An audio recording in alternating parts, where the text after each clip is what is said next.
Coming to you live from the mobile studio in Alameda, California. It's Ralph Zig Tycho. Hey, Paulie B, how be you? I be okay. How about you, sir? I can't complain. It's a beautiful day in Alameda. I meant to set this thing up in the Park's Social 420 Dispensary, which this network has deemed not only the best dispensary in Alameda of the three, but I would say in Northern California. And I gave Paulie some pictures of what they do. And I hope in this first segment, you and I, Paulie, can agree on what constitutes a consumer friendly, it doesn't have to be the best dispensary, but consumer friendly dispensary. What are some? And I'm going to have you start, and we'll go back and forth. The traits, and we both are old time pot smokers, and we've seen it all evolve. We've seen the rule changes. We're both repulsed by the fact that the government gets part of the profits after locking up people for selling dope. It's crazy. But nevertheless, it is. And what's your first choice of being a consumer friendly pot dispensary, 420 dispensary? Well, for me, it takes a lot of things to actually stand out above the crowd for me. It has to be that the bud tenders have knowledge of the product that they have on hand, that they're able to answer questions. If they're unable to answer those questions, that somebody else there can, or they can be honest and say, I don't know, because it's okay to say, I don't know. Because then you're just that is the perfect answer. They've got to be knowledgeable without being forcing the subject, so to speak. And they definitely shouldn't be. They definitely shouldn't be salesmen. I mean, don't get me wrong. Everybody should be kind of a salesman, especially us in the entertainment industry. We're selling a product. Our product is us. But I don't want to feel like I'm being pressured to buy a product because it's on sale, because they've got overstock, because that's what they're pushing this week. I definitely like it when they listen to you, because everybody's an individual and everybody's in a dispensary for a different reason. Even if it's I get anxious, or I have headaches, or I have a problem sleeping, or whatever your deal is, people's body chemistry is different, people's lifestyle is different, people's tolerances are different. You really need to listen to the consumer, us being the consumer, and try to address and figure out what their needs are, and then give them suggestions, give them some knowledge if they don't have it, and let them make that educated decision. So that's a big thing for me. And don't be condescending to the customer who just doesn't know. That's one of the things that gets me about certain bud tenders or whatever. Started to tell you, Park Social is not that way. And as a matter of fact, they have some of the most knowledgeable, experienced. Remember, there were 8-10 years of these youngins growing up, learning what is a science, the breeding, the crossbreeding, and what have you. So if you find the right dispensary, and I highly recommend Park Social on Park Street in downtown Alameda, um, for a number of reasons. Another reason, what makes it the ambiance. It's nice to have pleasant surroundings, not a deep, dark thing where there's just a counter and, it's like um, we've come a long way in terms of um, pleasing the consumer of cannabis because, whoa, there's an awful lot of cannabis changes hands between illegal growers, the black market, and or the um, the legal clubs. Right. Now, I used to say that there's nothing to replace the black market. The prices are so much less, you know, not true anymore. No, it's gone the Along other with, way. It's weird. It's kind of gone the other way, right? Zig, it's kind of gone to the right, point of where if you go into the right club at the right time, if they're having sales or, a lot of these clubs have discounts for seniors, discounts for military. A lot of them are very compassionate caregivers. Some of them I know here in the city that even if you're broke and don't have any money and you're like a vet, you can go in and they'll give you a pre-roll. They'll just oh give it to wow, you because they that's want neat. that they want to make sure That they're is taking care of very our vets. nice.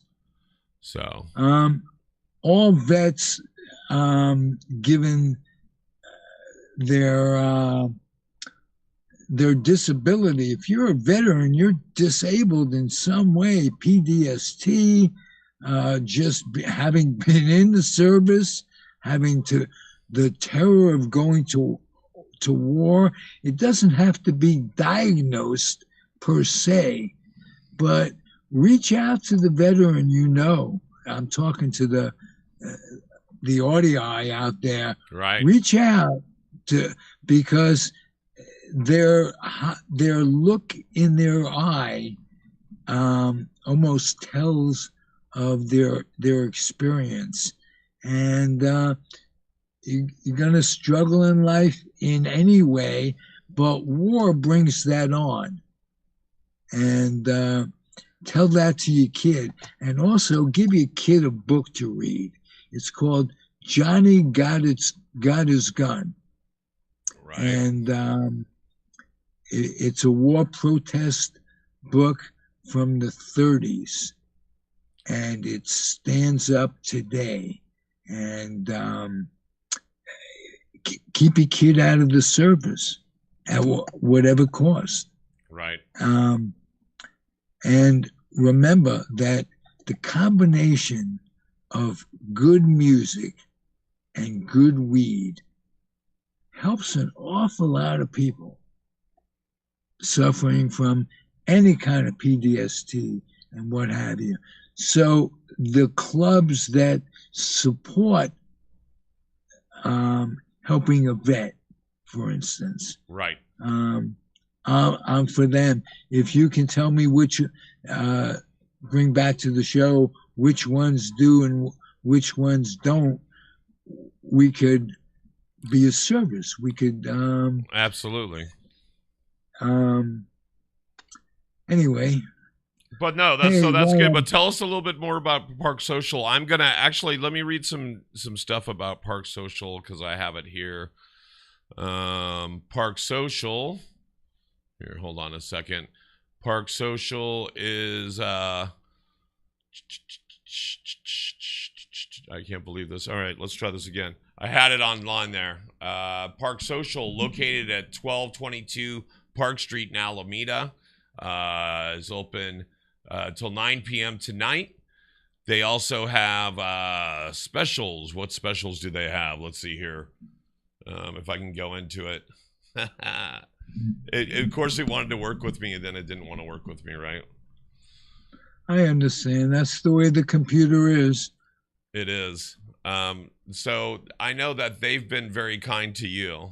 Tell us a little bit about They've the been experience very that you've kind to had there. me, and I am hoping to bring a community of folks who are 420 friendly together through Park Social. So right there, And you get actually, if you go to Park Social, first time customers get a 20% off their purchase. You can right, also get their app. And then let's see what their deals are. Their deals are, oh, look at this. May specials. These are their May specials. I'm scrolling through them now so that way people can see what they are. okay, Here's the weekday. That's the May specials. Here's your weekday specials. They got Munchie Monday, buy two, get one cushy punch, and heavy hitter gummies. 30% off plus gummies and 40% off cam gummies. They have Terpy Tuesdays where you can buy two, get one. Looks like cartridges from Raw Garden, Carvana, or PAX. And then Wellness Wednesday. Wellness Wednesday is 25% off your favorite wellness brands, including Papa and Barkley, Mary's Medicinals, ABX, Care by Design, and Level. 25% off wild gummies, 40% off a cam flower. Then they have Thirsty Thursdays. Thirsty Thursdays consist of 30% off High Power and Uncle Arnie's. 25% off Kikomo and Yumi Karma. Buy one, get one. Good. They have the PAPS Labs. So that's something that's really interesting, which I'll go back to in a minute. That PAPS Labs. So it's made by the people at PAPS Beer, but what is it? Like PAPS Blue Ribbon, but it's liquid cannabis in seltzer water. oh wow, And so so let me see here again. I want to show you those specials. It starts off with starts off with Munchie Monday, and there's all the specials. I'll roll them through the screen just so you guys see them. I was sitting there reading them while you were looking at pictures of me, which makes sense to me. But there's all that, all the stuff I just read off. That way I don't have to read it twice to you. Beautiful place. Here's a and little bit. all these shows, if you miss anything, they are all archived on YouTube. Go to the Comfortably Zone channel, and you can hear or see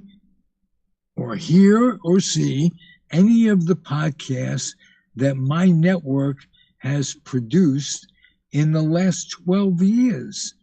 There are 3,200 plus shows archived with all kinds of people that we are bringing to, Paulie and I are bringing to the video part of it.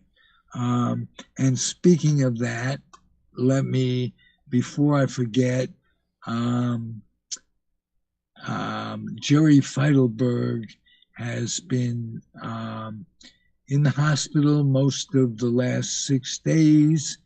He's out. He's got problems going, and we're just hoping for a complete recovery. He years ago had radiation for prostate cancer, and the radiation treatments have weakened his urological system, and he's been going through some hell. So I just want to tell you how much I'm rooting for him. Naturally, Marty has an ongoing, Marty Rose is suffering an ongoing disease, and George Grimm, our guest,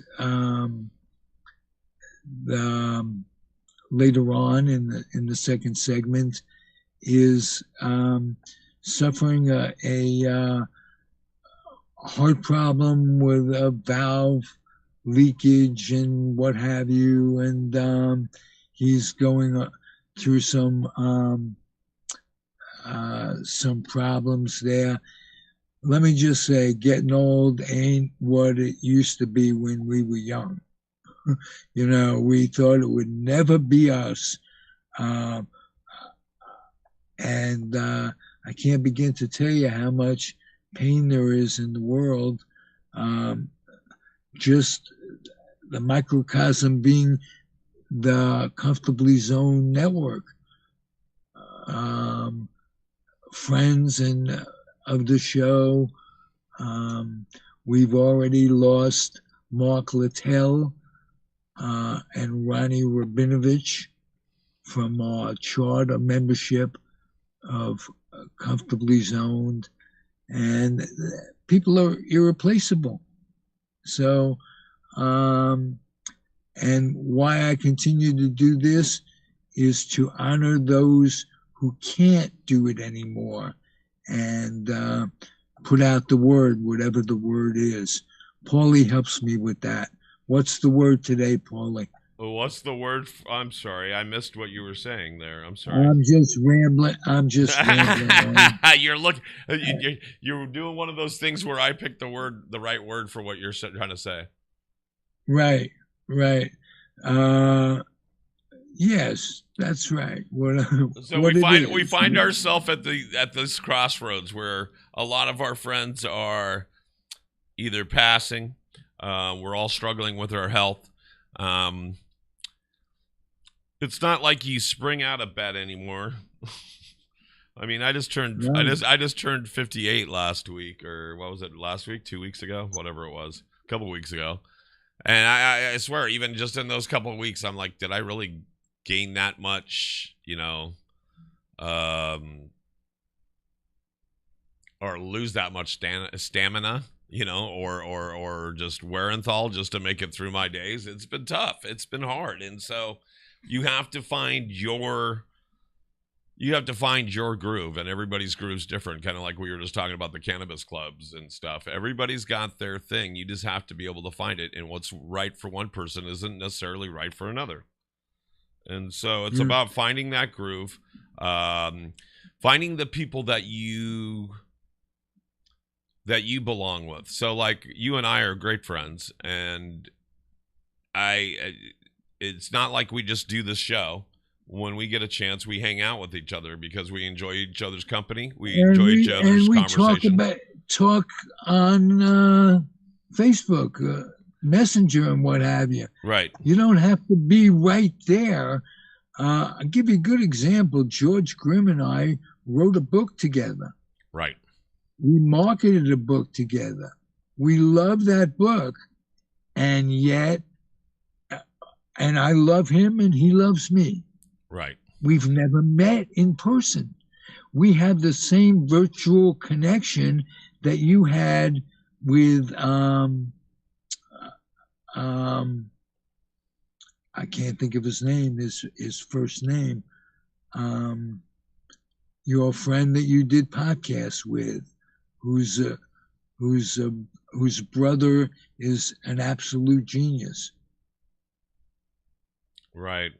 No, it's funny that we find ourselves at this place where, again, we find our own, and it doesn't necessarily, like, I had a great long relationship with Patrick Harlan, but I had never met him. That's the man I'm talking about. Your loss will never be replaced. Well, and even that, it's just like he was a best friend. I would consider him a really, really close friend because of the amount of time that we spent talking to each other, not just on the air, but in our private conversations that were, well, they were very special for me, and I think they were special for him too, because we shared things that you just don't share with anybody or everybody. And so it's nice to have that kind of relationship that can actually, I tell my kids all the time, you're having relationships with people online, and they're having more like dating relationships or meeting friends or whatever. but it seems like they don't have the skill set. The younger generation doesn't have the skill set. They didn't come from a world where there wasn't computers or there wasn't cell phones in their hands. We actually had to rely on communication skills. We had to rely on looking at people and being around people and fostering relationships, building on those. And so I think a lot of these guys that were thrown into the digital age or born into the digital age, they're lacking some of those skills, some of those personable skills. So I think that's why when people of our generations have relationships with people like you, with George and myself, with other people, that we take and it to Jerry, I mean, right. losing people left and right. And I can only blame myself on one level. When I started the network, it was to get the experienced ex ball player, ex author, and what have you, but get some age and wisdom in my network. Well, these people were not young when I met them. So it's all part of it. But there are some losses that you and Patrick,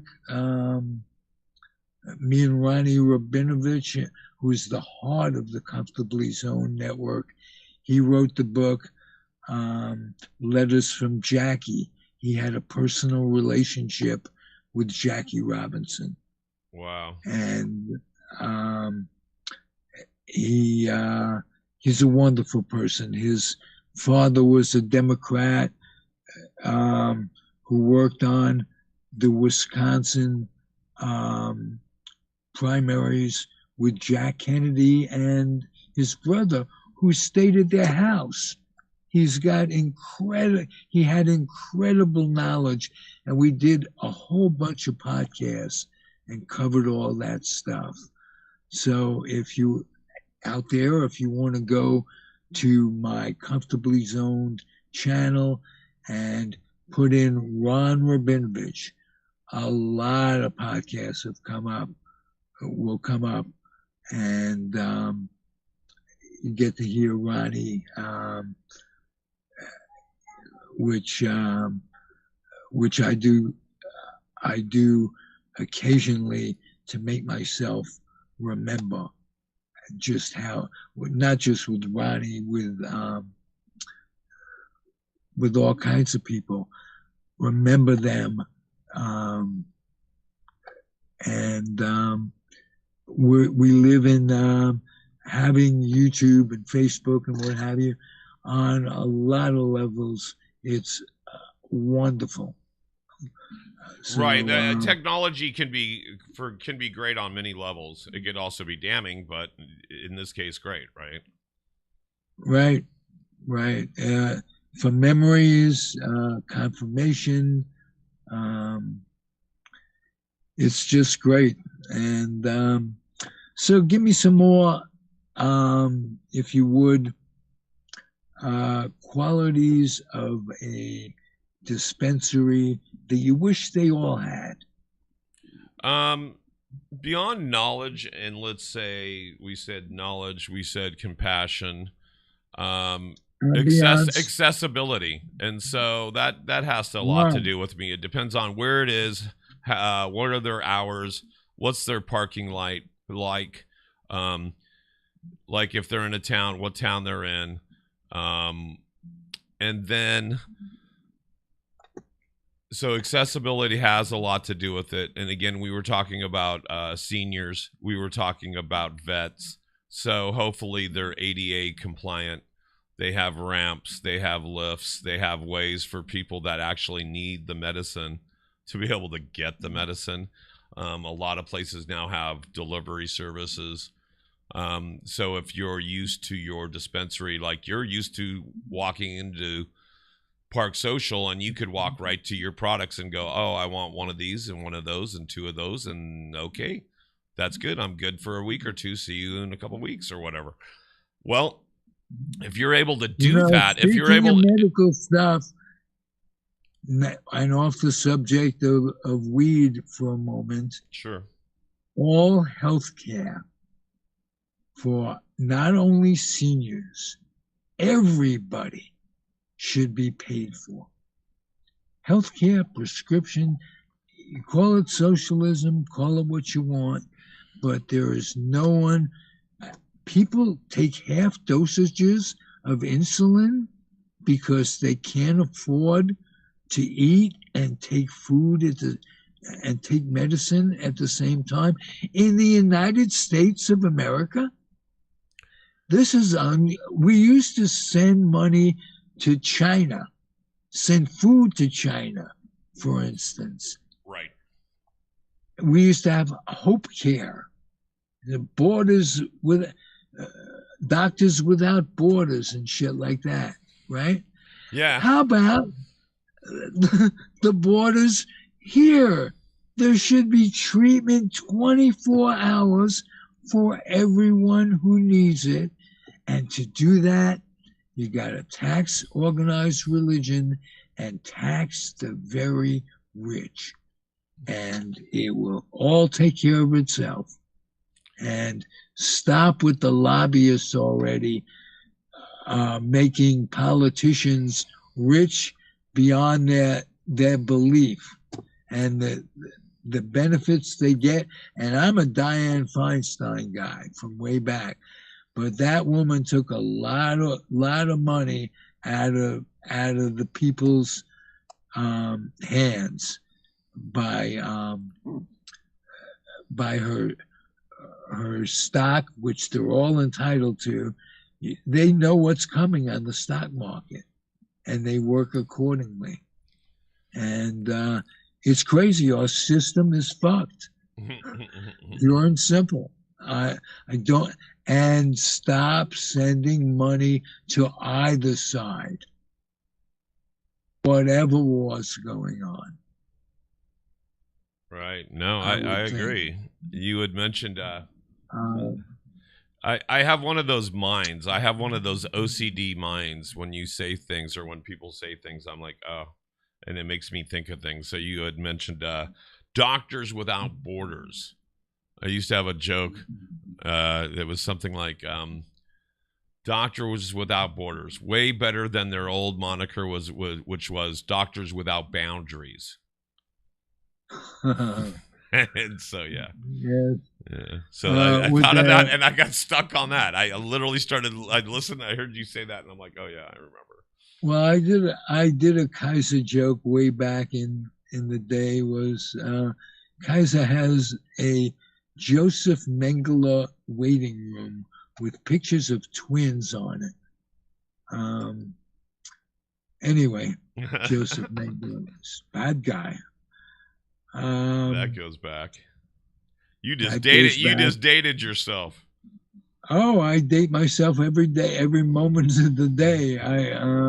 My questions date me because I got a late start on technology.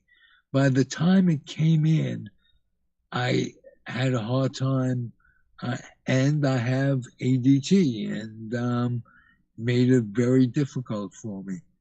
But I picked up just enough to find you. Right. Okay. And again, thank you again for making the podcast what it is.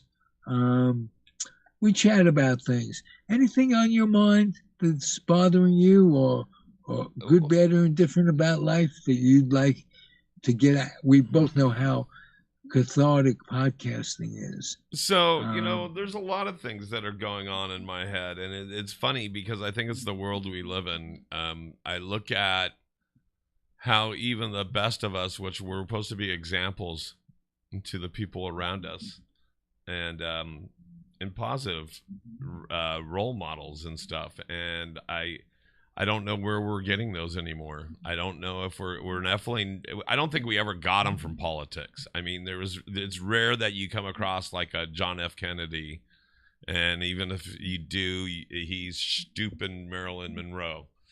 And so You are becoming a Jew. thank you. It's kind of rubbing off on me. It's happening. Well, It's happening well, one way or another. you should only have had Marilyn rubbing off on you Yeah, years ago, and then your life would be complete. exactly. Um, But I mean, okay, so there's politics. I don't, the sports. The most I've been watching or following sports lately has been with you with baseball, and so even that's kind of depressing in its own right. I've always been a Bay Area sports fan. All of our sports teams are kind of like me for the most part of my life. We were lonesome losers, never making it to the prom, right? And so it's rare, try being a Met fan for a lifetime and right? see what that's like. Teams go through cycles. Mets won a big game last night, so it makes me happy, and I think they're a game under 500 or 500, and given their start, I think they were 0-6.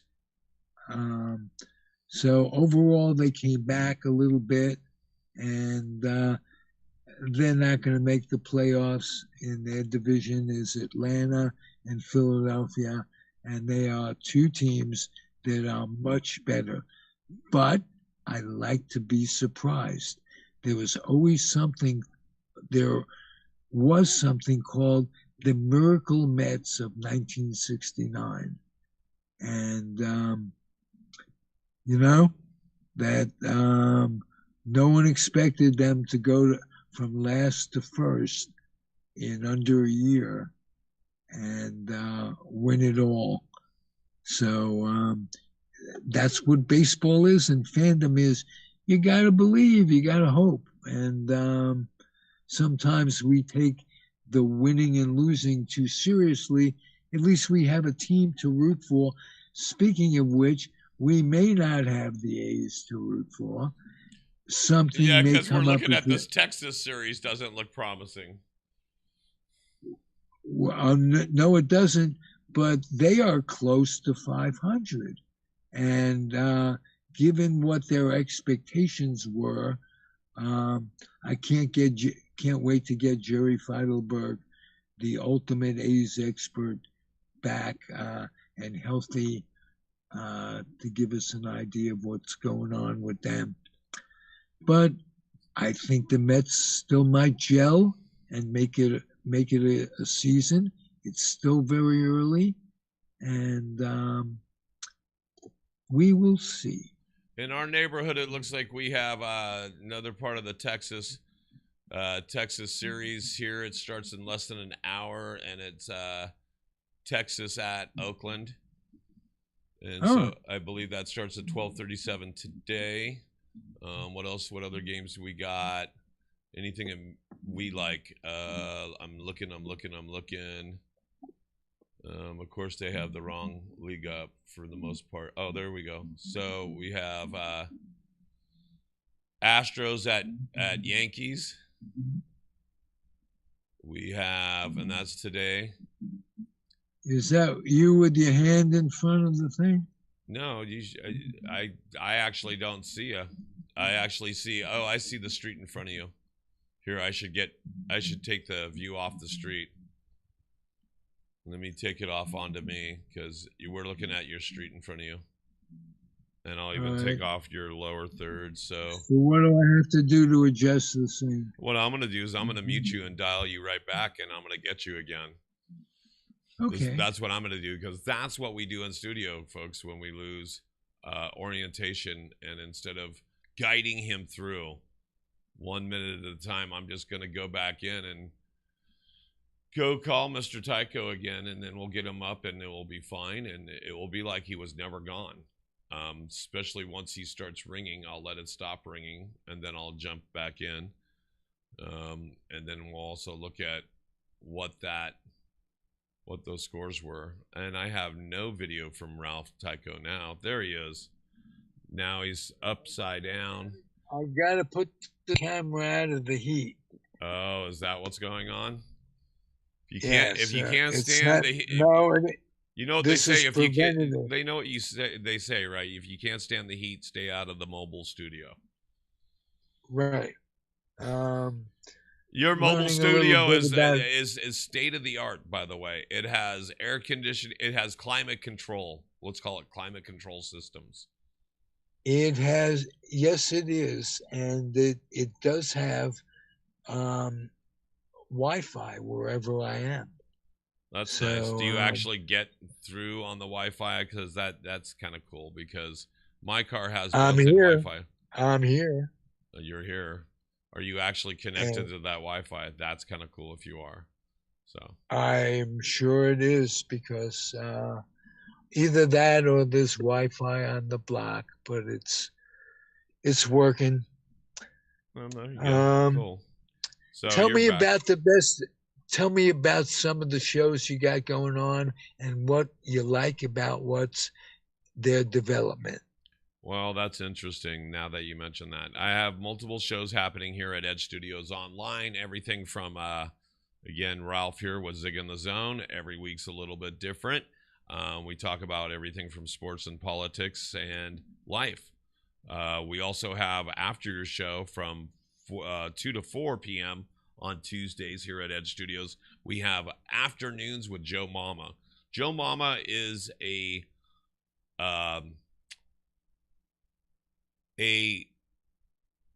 seeker of adventure. She's a writer, she's a comedian, she's also a KJ, which is a karaoke DJ. Sounds like she's a Renaissance person. She is kind of, and then she loves to sing. She loves her kids, and she loves to discuss the world we're in. So I'm really excited to do that show with her. On Friday nights, we have our friend Monica Thomas with Sexploration with Monica. Monica is a sex educator and a gypsy soul, if you will. She's all over the place, but she'll bring us everything from cancel culture to dance freedom to she goes to different events like tantric and all these different things. So that's Sexploration with Monica on Fridays at 6 p.m. On Saturdays, we have a group of people come in here. It's called LFG, which stands for Let's Fucking Go. That's what LFG stands for. Let's fucking go. Nice. And what they do is they talk to people that really are burning up the scene one way or another. Original artists that are like musicians and stuff like that. They do that on Saturdays. They record. Then they do a lot of their post-production, and then they release it on their page, which is called LFG with Amir and Friends with A&F. So it's LFG with A&F. And then Mondays, we have the Junkyard Rat with writer and comedian Chris Scapacazzi. And then his show's kind of I consider him the wild card. You never know what the hell he's going to do. He could sit there and have a monologue for 2 hours, or he could be, what was it? He could be at a session or at a pot sesh doing comedy. He could have somebody in studio. You don't know what this guy's going to do. So he's the wild card. That's Junkyard Rat show. And that's from 12 to 2 every Monday. And then, 1 to 3 every Monday. And then from 4 to 6 every Monday, it's What's Really Happening with Luke Sauer. He does a lot of different musical artists. He'll bring everybody in from a yoga person to a priest or a preacher to a rapper to, again, he's kind of a wild card. And he's not your typical show. He's very unorthodox. So you never know what he's going to ask or where he's going to go with the show. So it's kind of what we got going on right now. We also got Zig in the Zone here, and I enjoy this because we're going to start doing this live from Park Social for you. We're going to at least do so many segments that way. That's going to be interesting and cool. You're in your mobile studio now. You've been in here. You're rejuvenating some of the shows that you've done on the Comfortably Zone Network for the last dozen years. So that's a good thing. And for some reason, you have really lousy reception. I'll go to you, but you're really it looks like you're getting lousy reception. And it might be just because of that great Wi-Fi, that robust Wi-Fi that we spoke of earlier.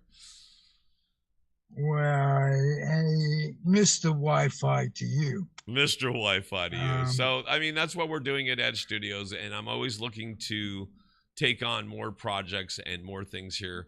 We're looking for people to be able to express themselves in a positive, creative environment. And even if that's from your mobile studio in Alameda, it could be from your basement in Syracuse, New York. It could be from somewhere in Manitoba. We don't know, but we'll do it. So if you guys want to express yourself and you don't have the means of doing it, reach out to us here at Edge Studios, and we'll help you get your dreams to take flight in some way. So, okay. Paulie, may I remind folks to please subscribe to what we do absolutely on the Comfortably Zone Radio Network, and you get notifications, but they won't bug you if you don't want to be bugged. And this way you could recommend the podcast or the video podcast to your friends, and enjoy. Right. And continue to enjoy. That's learn from us a little bit. And if you don't like what we're saying, tell us why we shouldn't learn, why you shouldn't learn, what we're doing wrong. But we're just trying to get by, and that's if we can make it easier for folks out there to get by, that'd be great. All right. So and I actually put it up above you. Hold on. There it goes. So there's your like and subscribe. We want to see you guys do that. Here's my like and subscribe. Here's my like and subscribe little switch. Like and subscribe, Zig in the Zone below, and wherever podcasts can be found. So there it is. Beautiful. Thank you, Paulie. You got your little best engineer / producer that I know. Well, there you go. I appreciate it. Yeah, and I look forward to doing stuff at some of these remote locations, such as Park Social. I know that you're also as Park Social. I like to do one at McGee's. Yeah, we would like to do one at McGee's. So here, we'll do this now. Since I'm on since it's kind of whatever. So some of the things that I had for you, because we thought we were going to have you in studio. Some of the things I got you, I don't know if you can see them. I got you headphones. Oh, wow. Okay. Met color. And I got you a new phone cable. And I got you and I got you a mobile studio phone charger. And when you come out, I got you a good hitski. Here we go. Look. Look at that. What are we smoking? What's the flavor to savor today? What are you smoking? Well, the Orange Crush, if I'm not mistaken. There you go. But it works for me. Oh, and let's go ahead and show that. I'm sorry, I wasn't even showing that. I was showing you the stuff, but there's your hitski. Yeah, so some Orange Crush. Is that from our people over at the Park Social? It is indeed, and their prices are good. They have a senior citizens discount, which is 10%, and that can mean an extra joint a week. Mm-hmm. So you take what you get, live within your means, and that's what I'm trying to do, and enjoy every day. uh, both of us need to remember to not take anybody else's crap on our shoulders and enjoy every day. I agree. I mean, that's probably part of my part of me singing the blues the last few days is listening to other people's negative stuff, letting it get to me. I try to be one of those guys that always wants to. I hate saying no to people, so I always try to make things work, even when it's under pressure or under the gun, or did you not give me the same courtesy I've given you in the past? And so kind of that, and it's sometimes it's the way we conduct our lives. Sometimes with me, when somebody goes slightly over the line, I'll let it go. Then it happens again, and I'll mention something, and I'll try to make it casual. But usually it's like the third time I get a little what's the word? Passive aggressive. It's by the third time I'm like, okay, hello, don't you see what you're doing? And so, yeah, I think the main thing is really we need to focus on our own lives, not put too much energy or thought into the negative stuff people like to spew. And we're of the age, and we can say that, I can say that, is we're at the age where you can choose who to deal with. You really can. And so if you find yourself in negative company, then, part of the issue is yourself. Right. And you can draw from negativity if you're not careful. Right. So whatever somebody else is putting out there, if they put it in the air, you're subject to drawing from it. Avoid that, get plenty of rest, and smoke a lot of weed. That's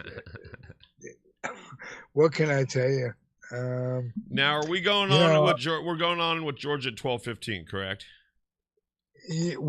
What time is it now, Paul? It is 12:01. Well, you can give him a call and see what he wants to, if he can chat. Okay, and see if you can adjust your camera. So what I'm going to do is I'm going to go into a short break. I'm going to hang up with you. I'm going to go into a short break. I'm going to rejoin this conversation with you, both you and George, hopefully. We'll see what happens. And until then, you guys need to take your virtual hit ski. So here's your thing, and we'll be back with George Grimm and Ralph Tycho. All right, guys, it's time to take a break. We'll be back right after this.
Guys, we're coming back live in the studio.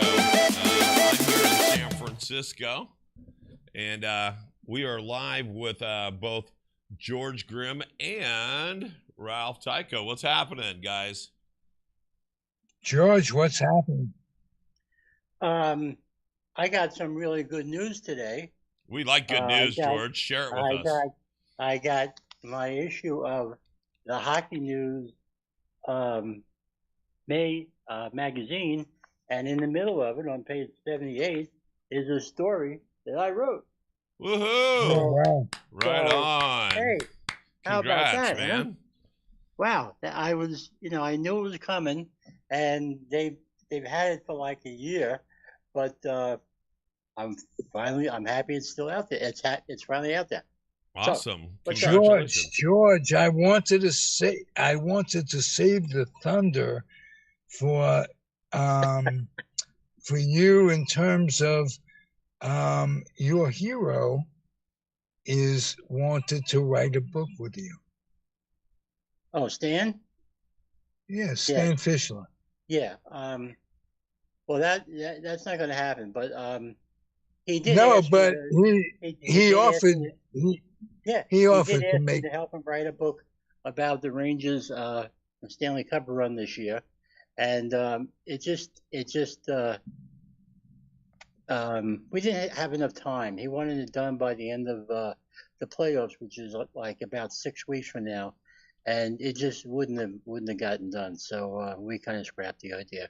But hell, he asked me. I mean, Stan has been very supportive to me, and I love the guy, and I can't say enough about him. He wrote the foreword to my to two of my books, and it's good. Have a good relationship. I speak to him Absolutely. quite often. That's terrific. Let's talk a little bit about the book you just completed Okay. and is out there. Undermanned but undaunted. It's about the Frank Boucher era of the New York Rangers. Boucher became coach of the Rangers in 1940, and they won the cup that year. The first coach to win a cup the first year behind the Ranger bench. That's only been done once since then, and that was by Mike Keenan in 1994. But and at that time, the Rangers looked like a powerhouse, and Boucher could have been one of the best coaches in Ranger history. But World War II came along, and Lester Patrick kind of panicked, and he sold off a lot of their minor league players because he thought that the league was going to shut down during the war. Well, they didn't. So the Rangers were screwed. They had to scramble for players. They had to get players who were either too young or too old or too infirm to be in the army. And most of their players enlisted and left. And so they finished in last place for those 4 or 5 years there, and it took them a long, long time to recover. They didn't really get back into the swing of things until like 47, 48, and they made the finals in 1950, but they lost. But let me tell you something interesting about this book. I was about halfway through it, all right, and I lost my mojo. I lost my sense of where the book was going to go. I just lost it, right? So at that time, Ralph came along with an idea for this book. So I ended up writing this book in the middle of this book, and that's how this book came around. I didn't think this was going to take that long, but it did. But it's a good book. It's a very, very informative book. I still have people who ask me about it and commenting on it. So I enjoyed writing it. Enjoyed working with Ralph. Oh, no more than I did, George. It was a pleasure, and I was telling Paulie off the air that we don't have to be in physical proximity to have a relationship. Right. And So love you guys George. are basically having a long distance love affair. Okay. At least you come out here on the Comfortably Zone Network is saying that. Well, as Seinfeld would say, not that there's anything wrong with that. That's right, Gary. That's right. Not in the world we live in today, folks. Not at all. That's right. That's right. That's right. Okay. Well, again, things have been terrific since I met you. So anyway, that's how the books came about, and this one this one went through a lot of stops and starts. By the time I got back to writing it and finishing it up, the publishing industry had drifted away from books about sports history.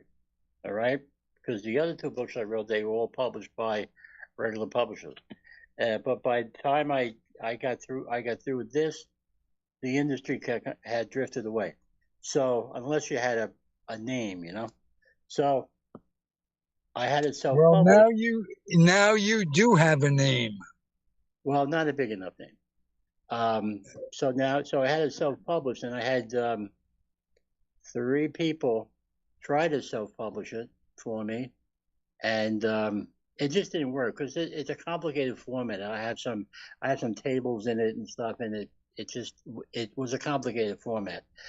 So I finally got a woman in the Midwest to do it for me, and but at the time that I had to put on Amazon, one of the previous people who tried to put it out there for me had already started an account for Forgotten Blue Shirts, which was the original name of the book.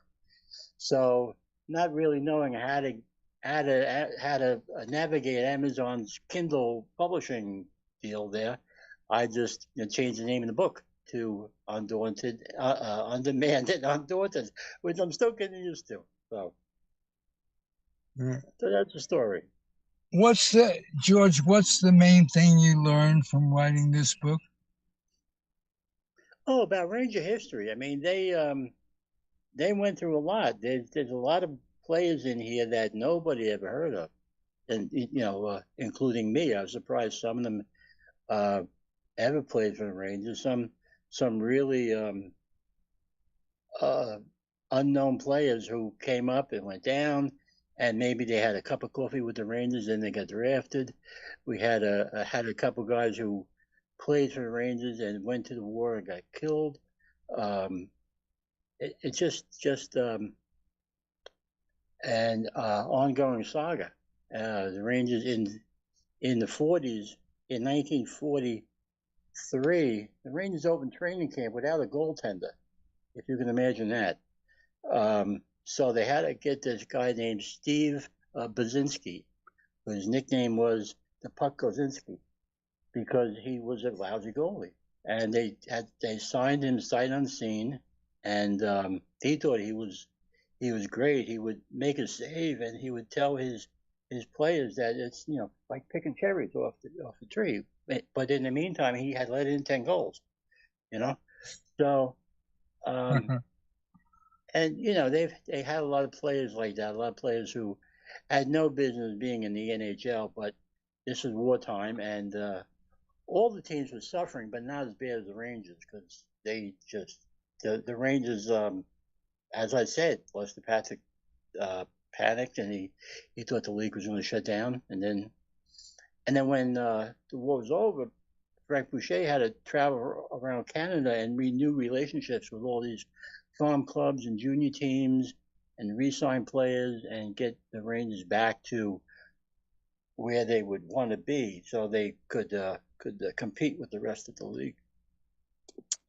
George, what's the best way to get your book? And then tell me about what you got going in your mind in the future. Amazon. It's on Amazon. Okay. And the future, I'm thinking about writing a book about Ranger general managers. I'm about halfway through that. So if you want to come up with another book, Ralph, now's the time. Well, actually, don't say that too loudly, because loving baseball when we were 12 and innocent, all the interviews have been completed. We have 70 interviews. And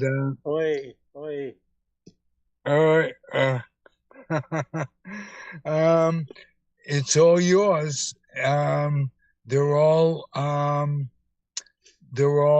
YouTube, and some of them are damn interesting. Many of them are damn interesting. I'll check it out, but I'll see what's going on with the other book because I'm kind of motivated to get that finished. Because I don't know how many more books I Okay. have in me. So we'll see. And then way on the back burner, I have a project that I have about 150 columns out on InsideHockey.com under the Retro Rangers column, and I'd like to gather the best ones of them and make a collection and put that out there. But that's way on the back burner. That's the back of the stove. So we'll see what happens with that. And some, things come up. I mean, as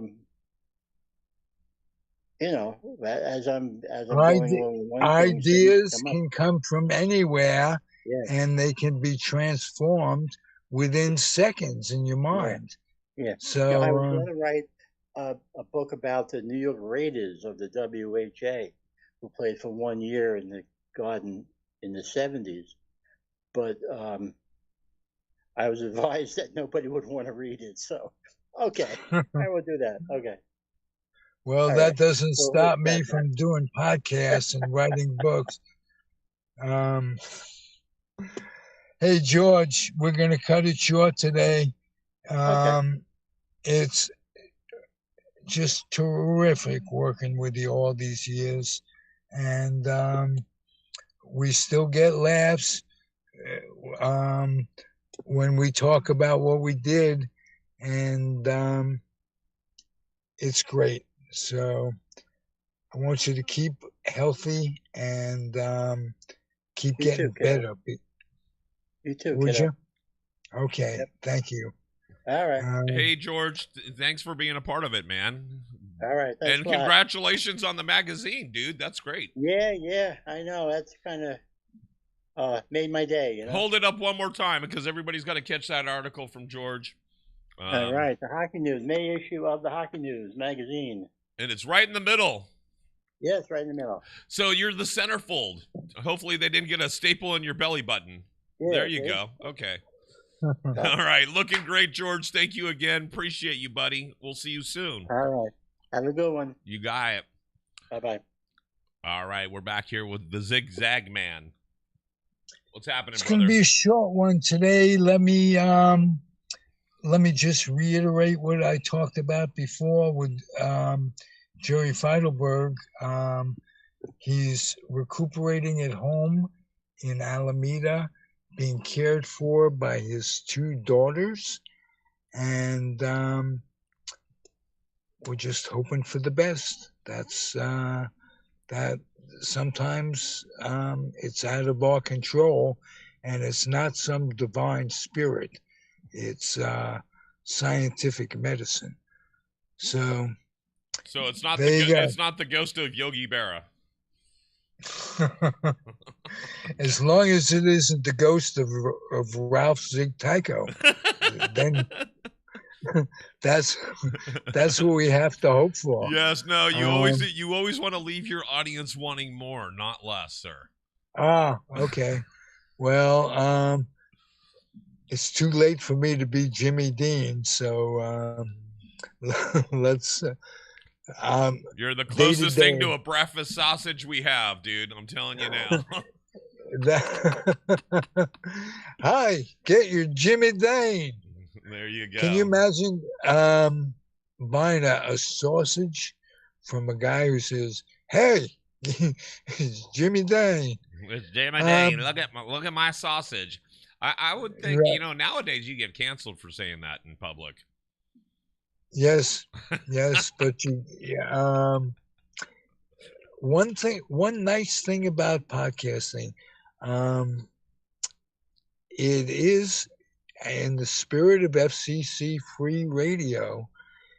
He had the right idea. He did. No, so here's the thing: is that he had a great concept. Too bad the preacher couldn't practice what he preached. And too bad he didn't want everybody else to have that. I mean, like I said, really great theory.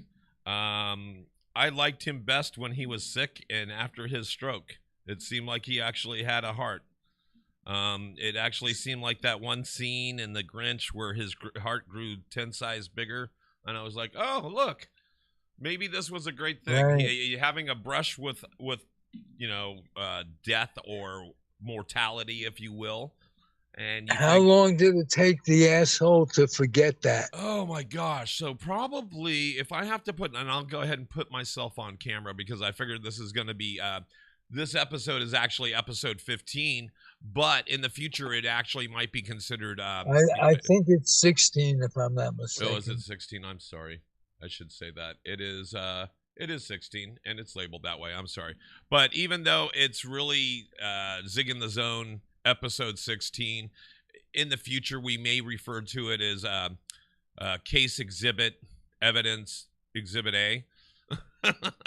So what I will say about this is that here this gentleman had how long was he how long did it take him to get back to the same old dude he was? I don't know, like less than 2 years. And really it started off as him it was before cancel culture was actually coined cancel culture, and he got canceled because he had made slanderous remarks towards a female comedian and basically just said that females aren't funny. And then this person was part of the LGBTQ community. And then he goes, well, that even makes you twice not as funny. So he was already in trouble with the community in which he was working or had his studio at. Then he had a stroke. Then it took he was really going to throw in the towel and not even keep his studio. And we, as in the management team at that time, tried to really talk him into keeping it. He did. We ended up running it for him. I think I ran it for him for about a year and a half because it was the last of that building over there. And then we came to the nice new building that I'm in now. We built out this space. The ceiling tiles or the acoustic tiles behind me, I remember being in here with him, putting stuff on there that should have killed us because literally just hours later, we're like crawling out of the building because of the toxic fumes just to get fresh air. Oh, wow. And so I think it lasted about a year and a half, and then he started resorting to being the same old, coarse, mean, axe to grind kind of guy. And I saw the writing on the wall. I tried to distance myself, but still being a part of his management team, he was trying to get me to do stuff that wasn't cool. And so I started backing out of those, and I started telling him how I felt about his actions, and that's the straw that broke the camel's back. And so, a year and a half of this guy being okay, being manageable or tolerable. And now, ever since then, he's had an axe to grind again. He's done whatever he could to stop new business coming into the studio. He told us, and again, this is probably going to be Exhibit A. He said, I'd rather burn the place to the ground. I'd rather take an axe. He said multiple things, and he kind of did, which you can't see over here, but he had actually cut wires on the wall. As he was leaving, he vandalized things. He said he never wanted anybody to be able to create in the studio again. And I thought, well, here's a guy that his moniker was radio for the people, by the people. Great concept, just too bad he didn't actually mean it. He just meant as long as I can make a profit from you, as long as I'm a part of every little thing. And so very much a narcissist, very much a person that just needs to be in the middle of, he's basically a troll. He's like one of those people on the internet that goes out of his way just to make people feel bad. And so, yeah, that I'm at that age. We are at that age that we don't need to play those games. We don't need to be around people like that. And so I've distanced myself. I have a restraining order against him for 3 years. Yet he's still going after, now he's going after my landlord. He's trying to confront my hosts on the street within just outside the distance of where he can be. So I have a restraining order against him. He literally is just outside that zone, and he's wearing a GoPro camera on his head. He's approaching people as they're walking up to the studio. He calls people at 4 a.m. after they've been on a podcast and saying, you stabbed me in the back. So he does anything and everything he can to get in the middle of and create chaos. And it's like, I'm sorry, I'm just trying to provide an environment where people can come in and express themselves. Or not, even like you're there in your mobile studio in Alameda and you're expressing yourself. What a service. I want to reach out to people like George, Jerry, when he gets better, some of your other people that just want to be able to express themselves in this format. A lot of your guys are radio guys. A lot of your guys have come from that world of analog and audio. I would love to share some of the stuff they've got to do, because none of us are getting younger, but we all have valid opinions, but yet not opinionated, as you say. And so, that's what I want to do for people. I want to give people a voice. I want to give the marginalized a voice, a platform from which they can stand on. This is their soapbox. So, Hey, Paulie, the nice thing, it's all archived for the future. Right. So, that's it means a lot knowing that it'll be there, and knowledge can continue to be passed on after we're gone. There you go. So I'm going to give a shout out for your book, because you guys talked about it again today. And it's the Comfortably Zoned book. That's right. In a Vat o' Pine Tar, with Ralph Zig Tycho and George Grimm. Check it out. You can get it on Amazon. But we'd rather give it to you or get it to you. So if you make a comment wherever you're watching this podcast, send us a direct message. We'll get you a personalized copy. Plus, you might even get a pack of like 1989 Topps baseball cards or something. I don't know. We'll throw something in there. But we'll make sure. But check it out. Get it from us. Or get it at Amazon and have it dropped on your doorstep. Zig, we're going to get this thing worked out for Park Social, buddy. It is always a pleasure spending time with you, whether in person or on a podcast or on a phone. You're terrific. I love you, buddy. Take good care. Do we know what we got going on next week, or are you just going to tease them along? Well, we have Danny Peary, who's an author, and what has he written? What's the book he wrote? You know it. He's written many books, but he's going to talk about Carl Erskine, and the interview he did with him for one of his books that are coming up. Danny Peary wrote, among other things, the most interesting sports book, one of the most interesting baseball books of all time. Play the Game. It's about 64 players, and they're chronicled year by year, along with what organization they're in. And he also wrote a book called Jackie Robinson Quotes from Him and About Him.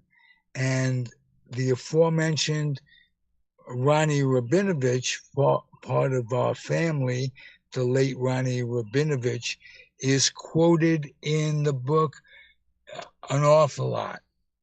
And as you recall, Ronnie had an interesting relationship from the time he was 10 years old. He had befriended and became a pen pal and a real friend in person of Jackie Robinson.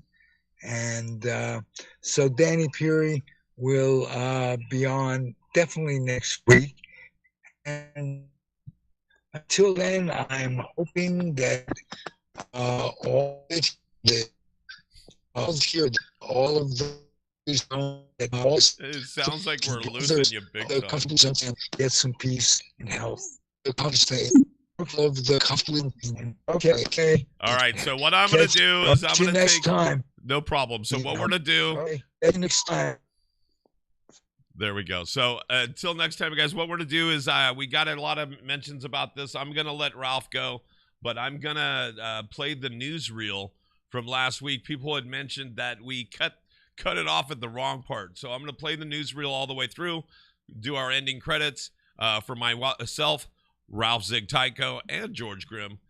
Keep tuning in to Zig in the Zone every Tuesday from 11 to 1 p.m.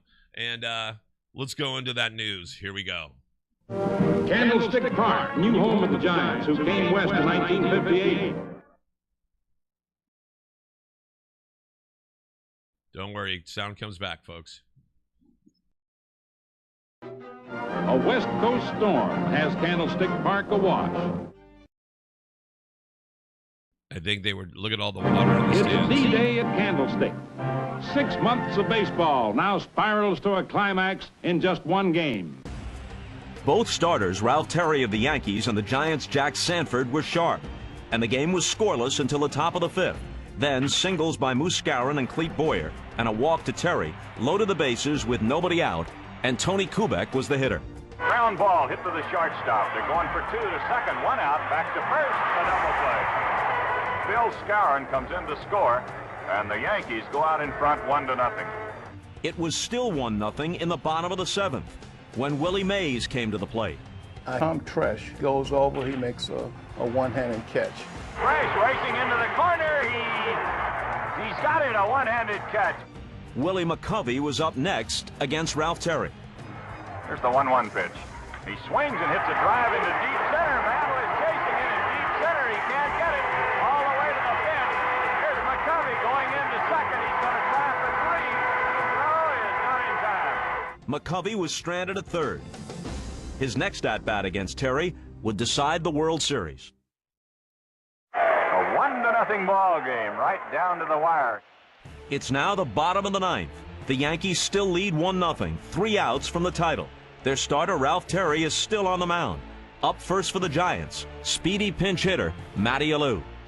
Here's the pitch.